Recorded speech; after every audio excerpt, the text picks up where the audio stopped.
حبي سربرايز كونه إن أبي حمد برجس أنجنت مخنياته عمل إثيوبيا عجرجرن ننو على مبلعن نجيس الله زلو هجر حزي تو ناتي دجنيلو نايم ودعت هذا الجن مالتي مبر دجن دالن زيت تالو ليلن حزون كتالليو بعجون كمسي خزورينا وكاليون ነገር ግን ንህዝቢ ኦሮሞ ከታልል ሞኪርዎ ዝነበረ ሙሉእ ብሙሉእ ክዕንዎ ብዝኽእል መንገዲ ሽርሒ ኣብይ ኣሕመድ ካብ ጫፍ ናብ ጫፍ ኢትዮጵያ ፈሊጥናዮ ኢና ኢሉ ኢትዮጵያዊ የፍልጦ ዘሎ ብዝመስል መንገዲ ዓበይቲ ጭብጥታት እየ ከመሓላለፍሎም እዩ እቲ ናይ መጀመርያ መልእኽቲ ናይ ኣባገዳ እዩ ኣባገዳን ናይ ኦሮሞ ናጽነት ሰራዊትን ተናቢቦም ይኸዱ ኣለዉ ዝብል ዜና ክሰምዕ ከሎ ኣብይ ኣሕመድ ርግፀኛ እየ ናብ ዕብዳን ነገር ከብለሉ እንታይ እዮም ኢሎም ኣባገዳ እቱ ቅድም ኢልና እውን ንፈልጦ ናይ ኦሮሞ ፖለቲከኛታት እቶም ሪል ኦሮሞ ኢና ዝብሉ ፕላን ኤቢሲዲ ኢሎም ሒዞም ኤቢሲዲ ብምሉእ እንቴስ እንዳገበርዎን እዮም ከይዶም በዓል ሽመልስ ኣብዲሳ እውን ዘይብናቕ ይከኣለን ነገር ግን ዳብል ፌስ ኮይኖም ናይ ኣብይ ኣሕመድ ተልእኮ እውን ዘፍጽሙ ነገር ግን በዚሁ ከዓ ብህዝቢ ኣለና ኢና ኦሮሚያ እኮ ከምዚ ገርና ንዕብል ኣለና ኢና እንዳወሉ እንዳሸወዱ እንዳተታለሉ እዮም መፅኦም ሕዚ ናይ ኦሮሞ ናጽነት ኣርምን ናይ ኣባገዳን ምንባብ ኣብ ቤተ መንግስቲ ናይ ኦሮሚያ ኮነ ኣብ ቤተ መንግስቲ ናይ ኢትዮጵያ ዓብይ ስግኣት ፈጢሩ ኣሎ ዝብል እዩ ዜናና እንታይ እዮም ኢሎም ኣባገዳ ብልጽግናን ኦሮሞን ፈልይኹም ክትሪኡ ክትክእሉ ኣለኩም ዝብል መልእኽቲ እዩ ናብ ናይ ኦሮሞ ናጽነት ኣርሚ ዝተለኣኸ ብልጽግናን ኦሮሞን ማለት ህዝቢ ኦሮሞን ብልጽግና እየ ኢሉ ብልጽግና ፓርቲ እየ ዝበሃል ኢሉ ብሽም ህዝቢ ኦሮሞ ምንጋድ ጀሚሩ ዘሎ ሓይልን ፍለዩ ደሚርኩም ኣይትውቅዑ እዩ ህወሓት ንህዝቢ ትግራይ ከም ዘይጠቐሞ ብልጽግና እውን ንህዝቢ ኦሮሞ ናይ መጀመርያን ናይ መወዳእታን ፈተና እዩ ዝኸውን ይብሉ ኣብዚ ክንእርሞም ኢና ህወሓት ንህዝቢ ትግራይ ጠቐሞን ዝብል ረዲእ ዘለዎ ትግራዋይ የለን እንተነኣሰ ህወሓት ደርጊ ቀዳማይ ደርጊ ኣብ ልዕሊ ሰሜናውያን ንበሎ ብሓፈሻ ኤርትራን ትግራይን ኣምሓራ እውን ፓርሻሊ ደርጊ ማለት ደርጊ ንኩሉ ዘየጥቅዖ ይነበረን ነገር ግን ሜይንሊ ኣብ ትግራይን ኤርትራን ኣትኪሩ ንካልኦት እውን እንዳወፅዐ ይመፅዩ ነዚዩ ኣልቂቑ ህዝቢ ትግራይ ካልኣይ ዜጋ ተባሂሉ ዝቁፀር ዝነበረ ናብ ናይ ብሄራዊ ማዕርነት ወይ ማዕርነታዊ ሓድነት ኣምፅኡ ትግራይ ናፍቲ ዘላቶ ደረጃ እንተነኣሰ ከም ሃገራ ንክትኮን ዝገበረ እዩ ተቃልሲ ርግፅ ህወሓት ካልኦት ዓበይቲ ነገራት ክሰርሕ ነይርዎ ዶ ህዝቢ ትግራይ ክንዱ ዝኣክል መስዋዕትነት ዝኸፈለ ህዝቢ ማዕረ ምስተኻሊእ ጥቕሙ ሚዛን ጥቕሙ ሚዛን ረብሕኡ ማዕረ ምስተኻሊእ ዲ ክኾን ነይሩ ከካሕሰሉ ዝኽእለሉ እቲ ዝደመዮ ዝኸፈለ ዋጋ ከካሕስ ብዝኽእለሉ መንገዲ ክኸዶ ነይርዎም ኣይነበሮምን ዘከራኽረ ኣይኮነን ክኸዱ ነይርዎም ቦ ይከዱን ነገር ግን ህዝቢ ትግራይ ካልኣይ ዜጋ ካብ ዝነበረሉ ደረጃ ናብ ማዕርነታዊ ሓድነት ዘምፀ ቃልሲ ህዝባዊ ወያነ ሓርነት ትግራይ እዩ ንትግራዋይ ጥራሕ ኣይኮነን ንኦሮሞ ንባዕሉ እውን ጠቒምዎ ኦሮሞ ብኦሮሞነት ከይፅዋዕ ሽሙ ተቐይሩ ኦሮሞ ኢልካ ምፅዋዕ ፅያፍ ከም ዝኸውን ተገይሩ ኦሮሞነት ከዓ ባዕሉ ፅያፍ ከም ዝኸውን ተገይሩ እዩ ዝኽየድ ነይሩ ኣብ ፅሑፋቶም ኣብ ስክሪፕት ክትሪኡ ትኽእሉ ኢኹም ሰብ ከምዚ ከይግበር ዋላ ጋላ እንተኾነ እንዳተባሃለ ዝፀሓፈሎ ዝነበረሉ ናብ ሰብነት ናብ ዜጋነት ናብ ማዕረ ዜጋነት ምኽዓን ኣብዚ ሕዚ በፂሖሞ ዘለዉ ስልጣን ንኸብፅሕ ህዝቢ ትግራይ ዋጋ ከፊሉ እዩ እዚ ዕርዮም ከይፈልጥዎ ኣይ ግደፉ ከምዚ ገይሮምና እዮም ገይርናልኩም ኢና ይብሉና ኣለዉ ከይብሉኒ ዝብል ናይ ትግራዋይ ኣካይዳ ንህዝቢ ትግራይ ዝሰርሖ ታሪክ ዝገበረሎም ውዕለታ ከይፍለጥ ዝገበሮ ናይ ባዕልና እዩ ዝብል እምነት ኣለኒ ንሶም ኣይኮኑን ኣይንፈልጥን ይንርዳእን ኢሎም እቲ ትግራዋይ ባዕሉ ኣየፍልጥን ኣየረድእን ስለ ዝበለ እዩ ዝብል እምነት ኣለኒ ኣብነት ክነግረኩም እዩ እዚ ሓደ ኣያንዳ ነገረኒ ተጋደልቲ ትግራይ ምስ ኣተው ይወደግ ደርግ ምስ ሰዓረ ተጋደልቲ ኣቢሮ ዘለውስ ተጋደልቲ ኢና ከይትብሉ ተጋደልቲ ኢና እንተልኩም ንሳቶም ከይፈርሑ ከይሰግኡ ልዕልና እውን ከይውኹም እዚ ናይ ታሕትን ላዕልን ዓይነት ሓሳብ ከይፍጠርስ ተጋዳላይ እየ ከይትብል ተጋዳላይ ነይረ ከይትብል እናተባሃለ ይነገር ከም ዝነበረ ኣብታ ቦታ ዝነበረ ንባዕሉ እውን እዚ ዓይነት ተፅዕኖ ዝበፅሓቶ ሰብ ሓቢርና ኣሎ ተጋዳላይ ማለት ናጽነትኩም ዘረጋገፀ እዩ ተጋዳላይ ማለት ነጨቋን ስርዓት ነትዋርድያ ድኽነት ኮይኑ ዝነበረ ሰዓረ እዩ ኢልኩም ርድኡ ክንዲ ምባል ከይብሉና ኣይትዛረብዎም ኣይትንገርዎም መንነትኩም ሕቡኡ ጅግንነትኩም ሕቡኡ እናተባሃለ እዩ ነይሩ ስለዚኦም እዮም ቶም ንድሕሪት ዘትረፉና ኢለ ዝኣምን ናቶም ዘይምርዳእ ተይኮነስ ናህና ክነርድእ ዘይምኽኣል እዩ ኢለ ይሓስብ ብፍላይ ኣያታትና ይገበርዎን ብሽም መረፃ ዝግበር ዘሎ ግዕዙ ይከይድ እውን ከም ካልኦት ብሄራት ምሕነቂ ገመድ ኦሮሞ እውን እዩ ይብሉ እዚ ኣባገዳ ዝለኣኽዎ እየ ዘንብብ ዘለኹ ናብ ናይ ኦሮሞ ናጽነት ኣርሚ ብሽም መረፃ ዝግበር ዘሎ ግዕዙ ይከይዲ ከም ካልኦት ብሄራት ምሕነቂ ገመድ ኦሮሞ እውን እዩ በዚ መረፃ ናይ ኦሮሞ ኮይኑ ናይ ካሊእ ዘይኮነሉ ኣይህሉን ግን ከዓ ናይ ኦሮሞ እውን ኣይኮነን ናይ ኦሮሞ እንተዘይኮይኑ ናይ ካሊእ ዝኾነሉ ከዓ የለን ይብሉ ናብ ማእኸል ዓዲ ኣቲኹም ኦፕሬሽናት ኣብ ተካይድሉ ህዝብን ብልፅግናን ፍለዩ ይብልዎም እዚዩ ዓብዪ መልእኽቲ እዩ ህዝብን ብልፅግናን ፍለዩ ናብ ማእኸል ዓዲ ኣቲኹም ስጉምቲ ክትወስዱ ከለኹም ምስ ኩሎም ህዝብታት ዝሳነ ንኦሮሞ ዝቆመ ሰራዊት የድልየና እዩ ይብሉ ኣብዚ ሕዚ ዝመፅእ ሰራዊት ትግራይ ይፍረስ ክብሉ ከለዉ በዓል ጻድቃን ሰራዊት ትግራይ ይፍረስ ክብሉ ከለዉ በዓል ኣሰፋ ኣብርሃ በዓል ጌታቸው ዲዲአር ክብሉ ሕዚ እኳ ዳርጋ ትተርፈላ ኦረዲ ውሳነ ናይ መንግስቲ ትግራይ ናብ ካሊእ ደረጃ ክኸድ ከሎ ኦረዲ እዚኣ እናተረፈት ትኸድ ኣላ ዲዲአር ክብሉ ከለዉ ሰራዊት ከፍርሱ ከለዉ ሰራዊት የድልየና ይብል ኣሎ ህዝቢ ኦሮሞ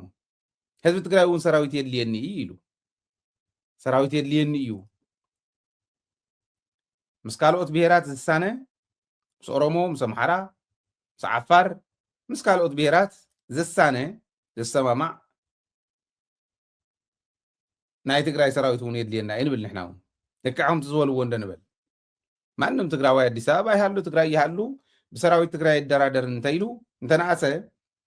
የማነ ፀጋም ዘሎ ትግራዋይ ኩሉ ካሊእ ኣፈላላይ ክህልዎ ክእል እዩ ነገር ግን ኣብ ሰራዊት ይፈላለን ዝብል መንፈስ ክህሉ ነይርዎ እዚዩ ንሕና ኢና ነበላሽዎ ዘለና እምበር ሰራዊት ከይህልወኩም ዝበለና ሓይሊ የለን ኣብዪ ኣሕመድ ይኽብል ኣብዪ ኣሕመድ ሰራዊትና ከፍርስ ዝኽእል ዓቕሚ የብሉ ካልኦት ብሄራት ኣብነት ኦሮሞ እንተወሲድና ኦሮሞ ንህዝቢ ኦሮሞ ዝኸውን ንህዝቢ ኦሮሞ ዝመስል ንህዝቢ ኦሮሞ ጠጠው ዝበለ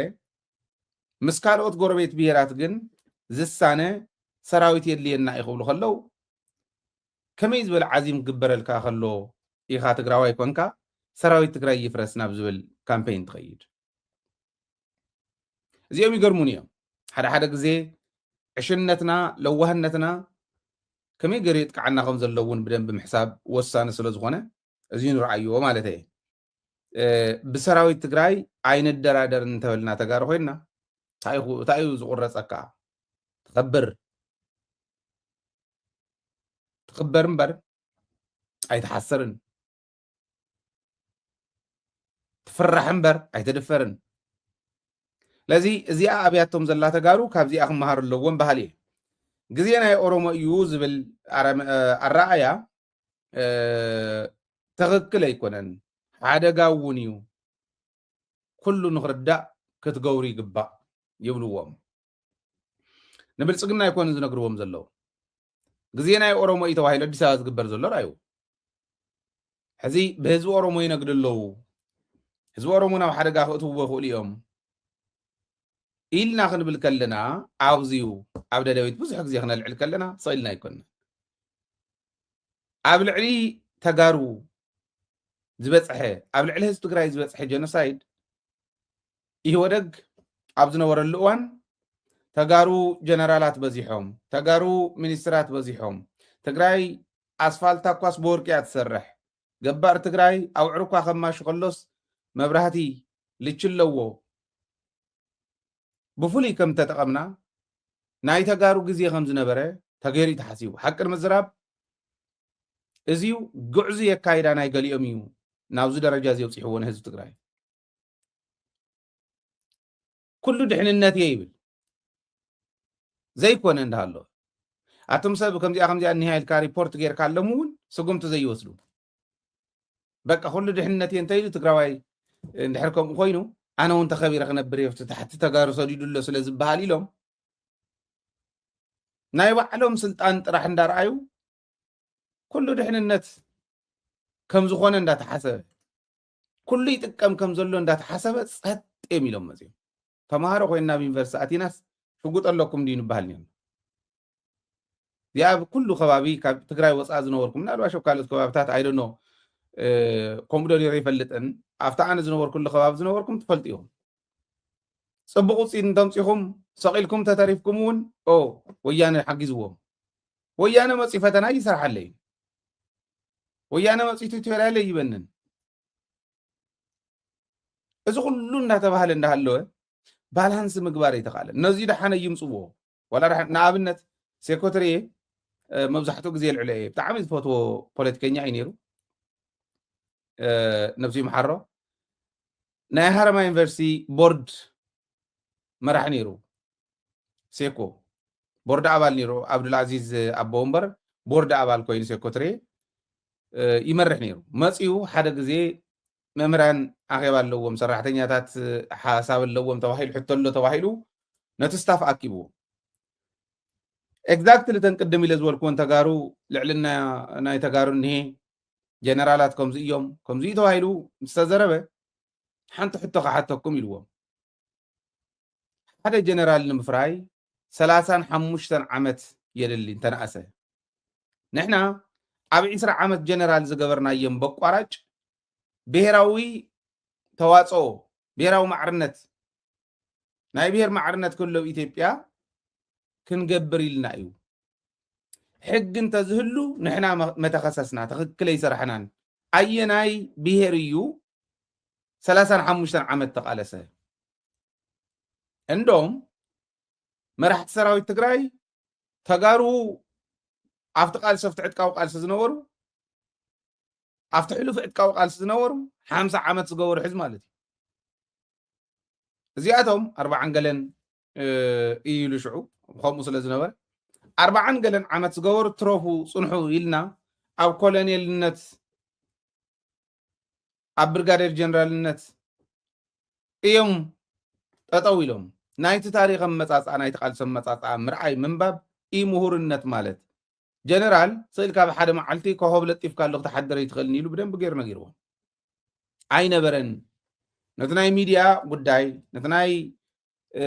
ሓበሬታ ናይ ምብፃሕ ኮሚኒኬት ናይ ምግባር ምስ ህዝቢ ኣይነበሮምን ይህወደግ ሕወሓት ከዓ ሒዛቶ ዝደቀሰት ሕወሓት ስለ ዝነበረት ሕመቕ ነይሩ ልክዕ ከምኡ ሕዚ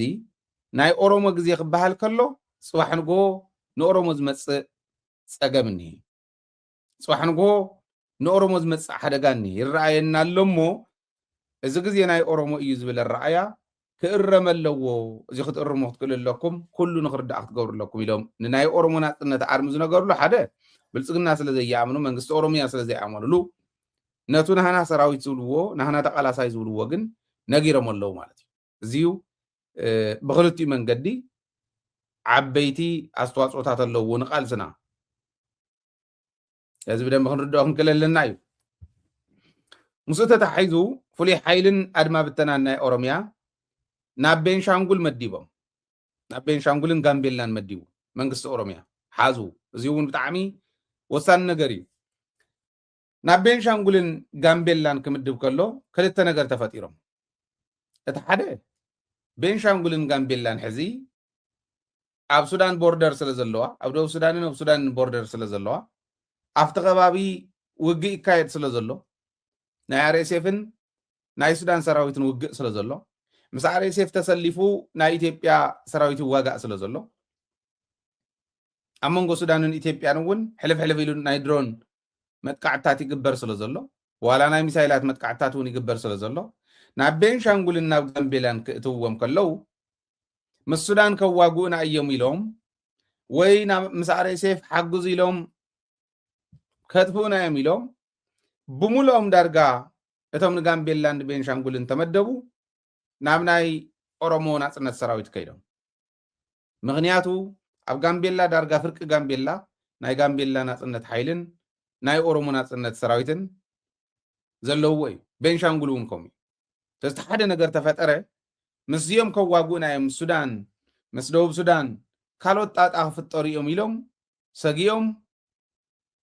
ናብ ናይ ኦሮሞ ናጽነት ኣርሚ ከይዶም ናብኡ ይሕወስ ኣለዉ ማለት እዩ ከም ዝበልክዎ እታ ስጋኣቶም ናብዚኣ እዮም ከዋጉእና ኢሎም እዮም ዝኸዱ ዘለዉ ላዕለዎት መራሕቲ ናይ ኦነግ እውን ናይ ኦነግ ናይ ኦሮሞ ናጽነት ግንባር ናይዚኦም እውን ናብ ሰራዊት ኦሮሞ ይሕወስ ከም ዘለዉ እቶም ፖለቲካ መራሕቲ ዝነበሩ ናብ ሰራዊት ኦሮሞ ይኸዱ ከም ዘለዉ ሓደ ብሓደ ካብ ኣዲስ ኣበባ ዝረኸብናዮም ዝተተሓዘ ዜና የረድእ እቶም ንቤንሻንጉል ዝኸዱ ዘለዉ ግን መጀመርያ ቤንሻንጉልን ጋምቤላን ምኻድ ንምንታይ ኣድልየ ኦሮሚያ ኣይኮነን ቤንሻንጉል ናይ ባዕሉ ኣድማ ብተና ኣለዎ ፍሉይ ሓይሊ ኣለዎ ፖሊስ ኣለዎ ምልሻ ኣለዎ እዚ ቤንሻንጉል ንምሕላው ቤንሻንጉል እኹል እንደ ነይሩ ርግፅ ናይ ቤንሻንጉል ናጽነት ሰራዊት ኣሎ ኣብዚ ቀረባ እዋን እንተናኣሰብ ኣሶሳ ዘባ ኣሶሳ መረፃ ክትገብር የብላን ኢሎም ከልኪሎም ዝነበሩ እዮም ነዚኦም ንምሕጋዝ ድዮም ከይዶም ኣብ ኦሮሚያ ናይ ኦሮሞ ናጽነት ኣርሚ እንዳሃለወ ሓያል ኣርሚ ሰፊሕ ቁፅሪ ዘለዎ እንዳሃለወ ዓርሶም ዘይከኣሉስ ንቤንሻንጉል ክሕግዙ ከይዶም ክንብል ኣይንኽእል ዓርሶም ዘይከኣሉ ንጋምቤላ ክሕግዙ ከይዶም ክንብል ኣይንኽእል ሓሳብ እንታይ ምዃኑ ክትርድእዎ ምእንታን ኢለ ካልኣይ ነጥቢ ንምንታይ ኢሉ ኢኸሞም ዝብል ሕቶ ክነሓትት ከለና ኢና ንረኽቦ ብናይ ሽመልስ ኣብዲሳን መፍሰላቱን ولا أبي أحمد ون حسب بينشانغولن غامبيلان أكل أوروميا أكل أوروميا نحن مريتنا هجرنا إنا زلنا نحن مريت إذا ما يمزلوا نحن دم ما توم مريت بطيون كأكل للز أكل يتوه والله مالتي هايلن تاي بلول إثيوبيا أنت تبتينا ون بينشانغولن أوروميان دبوبون حسكم لك هم تمني لك زجورة زنبرة بزي قريص بالعلاي قريص صديدو مرب ملاش يلو سلا بحري أيتردون سلا ناي بحر تقمي يفلتن سلا جيوبوليتيكس يفلتن عبدوبو بكباب زنبرة كجبري غيرو جنا خدان مخدان زي فلتة برخا زحدن زنبرة كواقع زي خد نعوم كجبري غيرو ስለዚህ ንዕኦም እትይዎም ናብ ኢትዮጵያ ምኒልክ ሰሪሕ ዋዛና ሕዚ ኢትዮጵያ ንብሎ ቆርሚ ምቆራሚ ሙንበር ኢትዮጵያ ኣብ ናይ ኣክሱም ዘመነ መንግስቲ ኣበይ ከም ዝነበረ ፍሉጥ እዩ ናብኣቶም ዝኸደሉ ሕዚ እውን ኦሮሚያ ምናልባሽ እንድሕር ኢትዮጵያ ተበታቲና ኦሮሚያ ከም ኦሮሞ ካልኦት እውን ከም ካሊእ ኩና እንተተባሂሉ ናይ መጀመርያ ኣቲኽኒኽን ዝበሃላ ናብ ኦሮሚያ ቤንሻንጉልን ጋምቤላን እዩ ድሕሪኡ ደቡብ ይርከቡ እዮም ምክንያቱ በቲኖም ማይ እዮም ንደቡብ ናብ ኣርባዕተ መቃቂሎም ማይ ናይ ኦሮሚያ ኣድማ ብተና ፖሊስ ፍሉይ ሓይሊ ናብ ቤንሻንጉልን ጋምቤላን ብመንግስቲ ኦሮሚያ ተላኢኾም ምኻዶም ክሕግዙ ኣይኮነን እቲ ናይ ሱዳን ጉዳይ ሰራዊት ኣለዎ ናይ ኦሮሞ ናጽነት ኣርሚ እንዳሃለዎ ውሽጢ ከመይ ገሮም ሰሊዶም ምንም ኣይትጠራጠሩ ቤንሻንጉል ኣካል ኦሮሚያ ሕዚ ምውራይ ጀሚሮም ኣለዉ ቅድሚ ሕዚ ሽመልስ ታይሉና 31% ኣለና ኦሮሞ ኣብ ቤንሻንጉል ደን ናብ 50+1 ተበፂና ፓርላማ ክሌም ክንገብር ኢና ኢሉ ፓርላማ ክሌም ክንገብር ኢና ኢሉ ካብ ወለጋ ተፈናቀልቲ ናብ ቤንሻንጉል የመምፅዮሞ ቤንሻንጉል ውሑድ እዩ ኦፍሴት ንምግባር ናይ ቤንሻንጉል ቁፅሪ ቀሊል 1 ሚልዮን ዘይመልእ ህዝቢ እዩ ስለዚ ሓደ ዝተወሰኑ 300-400 ሽሕ እንተወሲኾምሉ نتب بنشانغول زنبرة 31% 50 بلاس حدا يكونن 60% ون كبتصح يخلي حري قموز እንዳጥፋኻ ካልኦት ብሔረሰባት እንዳጥፋኻ ኦሮሚያ ወናኒት ናይ ቤንሻንጉል ክትኮን እያ ኣካል ኦሮሚያ ክትኮን እያ ቤንሻንጉል ማለት ሓንቲ ዞባ ክትኮን ትኽእል እያ ንምንታይ እዮም ከምኡ ዝገብሩ ህዳሴ ኣብ ቤንሻንጉል ኣሎ መሬት ሰፊሕ መሬት ናይ ሕርሻ መሬት ኣብ ቤንሻንጉል ኣሎ ሰሊጥ ዝራእዩ ከምቲ ሕሞራና ወርቂ ኣብ ቤንሻንጉል ኣሎ ናይ ኢንቨስትመንት ቦታ እዩ ጋምቤላ እውን ከምኡ ናይ ሕርሻ ቦታ እዩ እዚአን ቀሰብ ኢሎም እትየሞን እዮም ወረዲ ብብልሒ ይኸዱ ኣለዉ ካብዚኣቶም ካብ መምሃር ዘይከኣለ መሪሕነት ትግራይ ሓደ ሓደ ግዜ ክንናደድ ከለና ኣይትናደድ ይብል ይሰብ እንዳረኣኻዮ ክኸውን ዝኽእል ክትሰርሖ ትኽእሎ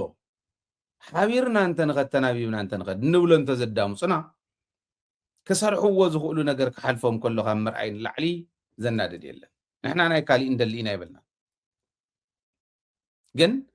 ኣብ ጥቃና ዘለው ኣንታ ምሳኹም ኢና ግደፉ እንደተቀበሉና ዝብሉ ኖ ንስኹም ዓርሰኹም ከኣሎም ሓራ እንዲኹም እንዳበልና ኣገው ደፊእና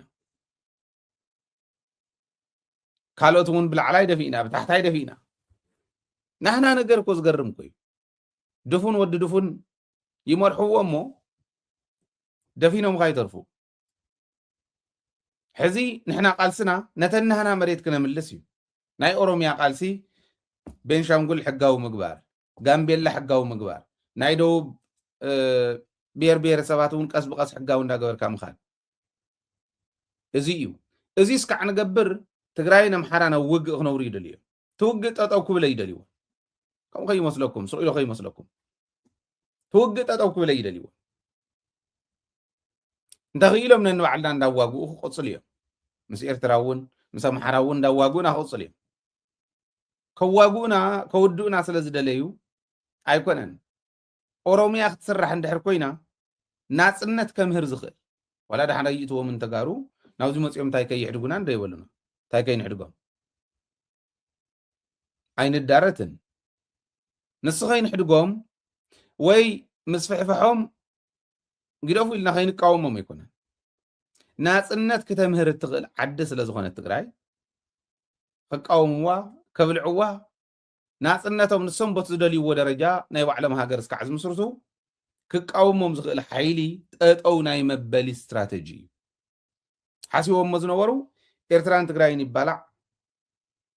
ስለዚ ትግራይ ንነዛ ክትመፅእ ተበለት እውን ኤርትራ ክሕዛ እዩ ድሕሪት ኦኬ ኣምሓራ እውን ንነዛ ክመፅእ ተይሉ ምስ ትግራይ ኣባኢሱ ስለ ዘሎ ትግራይ ክሕዛ እዩ ድሕሪት ነንባዕሉት ናይ ሰሜን ሓይሊ እናተባልዐ ነምሓራ ምስ ትግራይ ኣባኢሶም ንትግራይ ምስ ኣምሓራን ምስ ኤርትራን ኣባኢሶም እዚኦም ጠጠው እንታይ ኢሎምሎም እቲ ብደቡብ ዘሎ ልክዕ ናይ ምኒልክ ስትራቴጂ ተጋሩ ነንባዕሎም እንዳባልዐ ሽም ኣውፂኢትዮም ንወይኖም በቃ ፍሉያት ፍጥረት ገይሩ ነዚኦም ከዓ ኣድኪዩ ድኻ ለማኒ ገለ እንዳበለ ነንባዕሎም እንዳባልዐ እስካዕ ሕዚ ንባልዓሉ ዝነበርና እዩ ሕዚ ምናልባሽ ፅቡቕ ደኾን መላእክቲ ጎብንዮሞ እሞ ናብ ፅቡቕ መፂና ኣለና ንብል ኣለና ከምኡ እንዳገበረ ከምዝኸደ እታ ስትራቴጂ ናይ ምኒልክ እያ እታ ኦሮሚያ ትስርሓላ መንገዲ ብከምኡ ገይሮም ግን ክሰርሕዎ ይኽእሉን ኣብ ምንታይ ወፂሑ ዘሎ ሕዚ ኩለን ብሔር ብሔረሰባት ኦሮሚያ ትበሃል ዓዲ ልዕልና ኣረጋጊፃ ኣላ ንሕና እንዳተደቆስና ንሳ እንዳዓበየ ትኸደላ ኦሮሚያ ናይ ምህናፅ ናይ ኦሮሞ ግዜ ኢሉ ናብ ምኻድ በፂሑስ ኣባ ገዳ ባዕሎም ከምዚ ይኾነሎም ሞ ናብ ሓደጋ ከይንኣቱ ኢሎም ናብ ሰጉእሉ ግዜ በፂሕና ኣለና ማለት እዚአን እንተን ክልተ ነገር ክትርድእዎ ነው ሕዚ ከም ዝበልክዎ ላዕለዎት መራሕቲ ናይ ኦነግ እውን ይኸዱ ኣለዉ ግን እዚ ዝዓሊ ነዚ ዘስተኻኽል መሪሕነት መስሪቱ ኣሎ ባዕልቱ ብልፅግና ማለት እዩ ካብ ኣባገዳ ካብ ፖለቲከኛታት ነበር ካብ ዓበይቲ ዓዲ ዘለዎም ነዚ ዝዓሊ ኣባገዳ እውን ድሕሪ ናብኡ ኸዱ ካልኦቶም ዘይከዱ ናይ ኣብዪ ኣሕመድ ኣባገዳ ንሳቶም ሸምገልቲ ኮይኖም እሶም ዓበይቲ ዓዲ ምሶም ፖለቲከኛታት ነበር እዚኣቶም ኮይኖም ንናይ ኦሮሞ ናፅነት ኣርመን ንብልፅግናን ዝዓርቕ ነቶም ዝኸዱ ዘለዉ እውን ዝመልስ ኦሮሚያ ዘረጋግዕ ንሕና ኮ ንኸድ ዘለና ኦሮሞ ንምስራት እዩ ኦሮሚያ ንምስራት እዩ ነፃ ኦሮሚያ ንምስራት ኢሎም ከረድኡ ዝኽእሉ ሰባት ኣብ ምፍራይ ኣለዉ ኦረዲ መዲቡ ኣሎ ማለት እዩ እዚኣቶም እውን ኣብ ምርዳእ ኣለዉ መንግስቲ ዝሕግዝ ስጉምቲ ክውሰድ ክኽእል ኣለዎ ዝብል ናይ ምቋሞም ምክንያት መንግስቲ ዝሕግዝ ስጉምቲ ክውሰድ ክኽእል ኣለዎ ቶሎ ነቲ ናይ ኦሮሞ ናፅነት ኣርሙ ተተወብልዎ ነቶም ዝኸዱ ዘለዉ እውን ተተወብልዎም ስለዚ ስቴብል ዝኾነት ጠንኪራ ትኸይድ ኦሮሚያ ክንምስረት ክንክእል ኣለና ዝብል ልኡኽ ይዎም ዘሎ እዚኡ ናብ ውሽጢ መንግስቲ እቲ እዩ ናይ ኦሮሞ ናፅነት ኣርሚ ኢሎም ክዓወት ሓደ ገፅ ተንብልፅግና ንሕና እያ ንልእኽ ዘለና መሲሉና ናይ ኦሮሞ ናፅነት ኣርሚ እውን ንዓይልና ስሒብና ናህና ሰራዊት ኩኢኹም ንስኹም ኦኬ ልክዖም ትፍሉይ ሓይሊ 33 ዙር ኣሰልጢና ሕዚ ናብ ቤንሻንጉልን ናብ ጋምቤላን ንልእኾ ዘለና እቲ ሰራዊት ናይ ኦሮሚያ ሪዘርቭ ናይ ኦሮሚያ ሰራዊት እዩ ካብኣኹም ወፃኢ ካሊእ መን ሰራዊት ኮና ሃገር እንተኮይና ነፃ እንተኮይና እንዳተባሃለ እንዳተለመነ ንዕኦም ንክመፁ ክግበር ከሎ ናይ ኦሮሚያ ነፅነት ሰራዊት ከዓ ናብ መንግስቲ ሰሪጉ ኣትዩ ኣሎ ማለት እዩ ሕዚ ኦነግ ከመይ እዩ ቀደም ናብ መንግስቲ ሰሪጉ ኣትዩ ነይሩ ዝብል ብጣዕሚ ብዝገርም ኩነታት ይፍለጥ እዩ ናይ መንግስቲ ሰራሕተኛታት ናይ ኢህወደግ ኮይኖም ናይ ኦነግ ኣባላት ነይሮም ንኦነግ ዘስልል ባዕሉ ኣብይ ኣሕመድ እውን ማለት እዩ ነይረ ስለ ዝበለ ባዕሉ ግን ካልኦት ብስሩ እከለ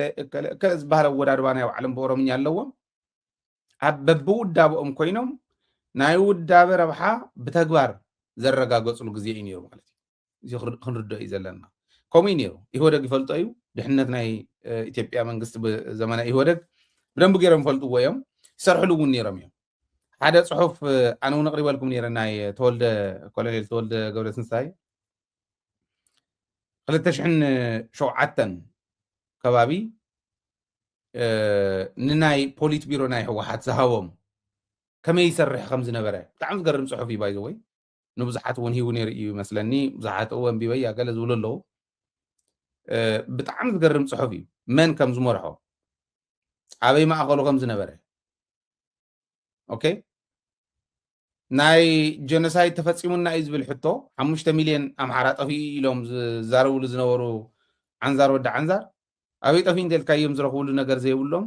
ተዋሃወቶም ከም ምዃና ቦቱ ናይ ፕሮፓጋንዳ ስኪሎም ፕሮፓጋንዳ ናይ ሚድያ ስትራቴጂዮም ማለት እዩ ደጋግሞ ዝብል ደርብዮ ዘልዕሎ ይስእንን ደጋግሞ ዝኣምነ ይስእንን ዝብል ስትራቴጂ ተጠቂሞም ደጋጊሞም መዓት መንእሰይ የታሊሎም ፀረ ትግራይ ከስልፍዎ ከለዉ ጉንበት 7 ኣርበኞች ግንባር ገለ ዝበሃል ዝነበረ ሒዞም ንምሓራ ኣብ ውሽጡ እውን በዓል ቅንጅት በዓል ገለ ኢህወደግ ክፈርሰ ይኽእል እንድሕሪ ሕዚ ኢህወደግ ንምፍራስ ኢህወደግ መሲልካ ኢሎም ዝኣተውሉ እዚኦም ተጠርኒፎም ኣምሓራ ኣታሊሎም ፀረ ትግራይ ከስልፉ ኦነግ በቶም ዝነበርዎ ውዳበታት ኣብ ኢትዮጵያ ሰሪጉ ኣትዩ ብፍላይ ኣብ ኦሮሚያ ካብ ኦሮሚያ ኦሮሞን ትግራይን ከነፃፀል ትግራዋይ እንዳነፀሉ ኣይዞሌት እንዳገበሩ ኩሎም ፕሮሲጀርስ ናይ ጀኖሳይድ ኣብ ልዕሊ ትግራዋይ ንክፍፀም ዝገበሩሉ ከይዲ እዚ ነይሩ ብግልፂ ከዓ ኣሚጥዎ ይፍቲ ፅሑፉ ማለት እዩ መን ይመርሖ ከም ዝነበረ ብጣዕሚ ዝገርም ፅሑፍ እዩ ግን ትዘሕዝነኒ እንታይ መሲልኩም እስካዕ እዛ ዕለት እዚኣ ዋላ ማለት ክንወቅሶም ንኽእል እንዲና ንመራሕትና ከም ትግራይ ዝኾነ ዓዚም ኣለና ዝኾነ ኸኒና ውሒጥና ኣለና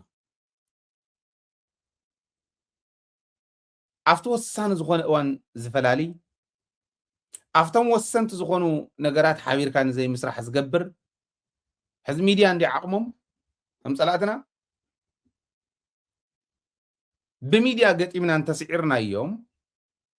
ሚድያታት ዱልዱላት ሚድያታት እንተሃልየናና ከም ትግራይ ክንድሕኒና ኢሉ ዝሓስብ ትግራዋይ የለን ኣባል ደደቢት ክኸውን ከሎስ ሃይለ ፅቡቕ ሓሳብ የቕርብ ስለ ዘሎ እስኪ ንሃይለ ክንድግፎ ኢሉ እምበር ዕርዩ ርሒቑ ክረአ ዘለዎ ንነዊሕ ግዜ ከግልግላ ዝኽእል ነቲ ዓዲ እቲ ሓሳብ ተረዲእዎ ኣይኮነ እቶም 160 ዝበልናዮም ኣባላት እየ ዝብል ዘለኹ እዚኦም ኣብዚኣ ደረጃ እዮም ዘሎ ተናእሰ ፅቡቅ ሓሳብ ይቅርበሎም እንደግፎ ዓይነት ክኾን ይኽእል እዩ ካብኣቶም ተረድኡ ውሕዳት ክኾን እዮም እቲ ዘይተረድእ ተረፈ ግን 500,000-600,000 ትግራዋይ ኣሎ ሃውስሆልድ እየ ዝብል ዘለኹ ኣብ ደገ ክንደሎ ክበሃል ከሎ 1,000 ኣባል ንዑሞ 1,000 ኣባል ንዑሞ ነዛ ሚድያ እዚኣ ሳተላይት እንተኽኢልኩምላ እቲ ሚድያ ነስፋሓዮ ንግጠመሎም ንፀላእትና ክንብል ከለና በፍፅም ዝርድኦ ሰብ የለን ዝርድኦ የለን ክላእ ክደፎ ናይ ትግራይ ኢሉ ዝኸድ ወይ ንዓይ ዝጠቕመኒ ዘሎ ዝመስሎ ክንዛረብ ከለና ከምኡ ዝመስሎ መሊ እዩ ቴሌቭዥን ማለት እንታይ ማለት ምዃኑ ዘይርዳእ ካብ ዩቱብ ቴሌቭዥን ከመይ ይፍለ እዩ ዘይፈልጥ መን ክድግፍ ኢሉ ዘይፈልጥ እዩ እቲ ማሕበረሰብ ብምሉእ እዩ እቲ ውድቀት ኣምፂዎ ኢለ እየ ዝኣምን ካብ ውሽጢ ዘይተ ማለት ተራ ማሕበረሰብ ምንም እንታይ እሞ እዩ ክገብር ዘምፃኻሉ እዩ ዝቃለስ ዘምፃኻሉ ክተርድኦ እዩ ዝደሊ ርዲእኻ ተቃልሶ ንከምኡ ፖለቲካዊ ማሕበረሰብ እውን ስለዝኾነ ይርድኦ እዩ ብደንቢ እቲ ኢሊት ማሕበረሰብና ግን ስኢሉ ኢሊት ናይ ኢሊት ሽም ዝሓዘ እምበር ከምኡ ገይሩ ኣርቂቑ ካልኩሌት ገይሩ ዝገጥም ኣይኮነን